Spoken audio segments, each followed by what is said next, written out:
Umalo na sa 5.2 bilyong piso ang halaga ng mga pondo at assets ang na-freeze ng Anti-Money Laundering Council o AMLAC mula nang magsimula ang investigasyon ng flood control scandal.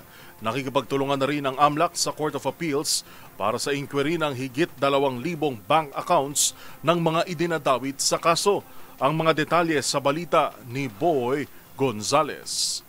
Umabot na sa 5.2 bilyong pisong halaga ng mga pondo at ari-ariang na-freeze kaugnay ng investigasyon sa umano'y malawakang katiwalian sa mga flood control project. Ayon kay Anti-Money Laundering Council Executive Director Matthew David, binubuo ng personal at real properties ang mga na-freeze na asset habang hinihintay pa ang karagdagang verification ng iba pang ari-ariang saklaw ng 6 na freeze order. Kinumpirma ng mga opisyal na kabilang sa mga inimbestigahan ang ilang opisyal ng pamahalaan, mga kontratista at kanilang mga kasabwat na sangkot umano sa katiwalian.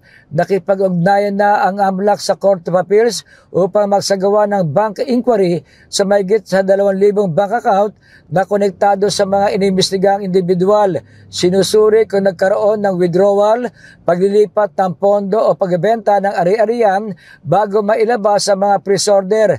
Ayon sa AMLAC, ginagamit umano sa mga kasong may kaugnayan sa korupsyon ang iba't ibang paraan ng money laundering, kabilang ang pagbili ng ari-arian, pagdideposito o pag-withdraw ng pondo at pag-iimbak ng pera sa mga pribadong lugar. Patuloy ang koordinasyon ng AMLAC at Philippine Competition Commission sa masusing investigasyon upang matukoy ang lawak ng sabwatan at matiyak ang pagbabalik ng pondo ng taong bayan na nakuha sa pamamagitan ng katiwalian.